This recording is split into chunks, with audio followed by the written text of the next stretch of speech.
nation on the earth, I think, is more or less represented in Dublin, and all the languages as well.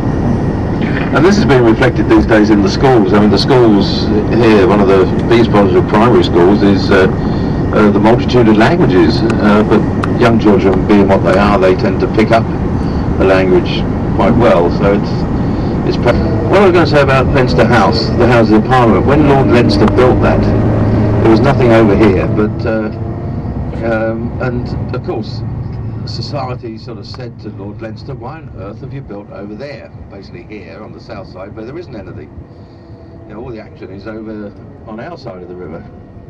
And he said, well, where Leinster goes, fashion will follow, because he was a very powerful man. So in fact that's what did happen. Once he built his house over this side, then everybody else decided that that was where the development should be. And now the south side is the most important side of Dublin when it comes to the administration of Ireland, the government, and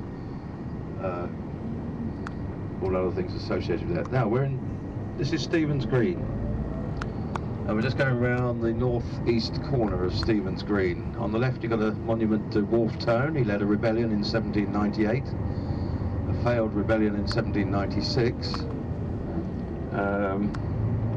but the rebellion in 1798 also failed, with a lot of people got killed, 30,000 people killed. His rebellion is quite interesting. I'll say a little bit more. I will say more about that if later on, so I won't go into it now, but I'll say something about it certainly.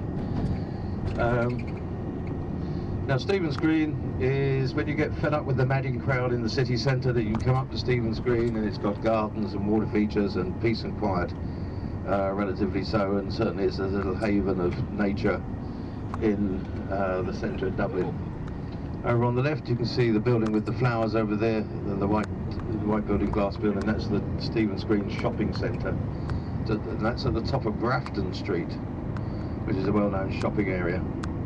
Now this street, which is Dawson Street, we just passed the smallest pub in Dublin, but this building on the right is the Lord Mayor's mansion. This is the Mansion House. It's where the Lord Mayor of Dublin is his official residence. This church just here, St Anne's Parish Church. This is where Bram Stoker got married, in this church. Bram Stoker, you may remember, he wrote Dracula. He was a Dubliner. He never left Ireland. He never went to anywhere, but he managed to write about Transylvania. If you look off to the left, you can see at the far end of that street there, you're looking into Grafton Street, which, as I say, is a very popular area. It's a pedestrianised street.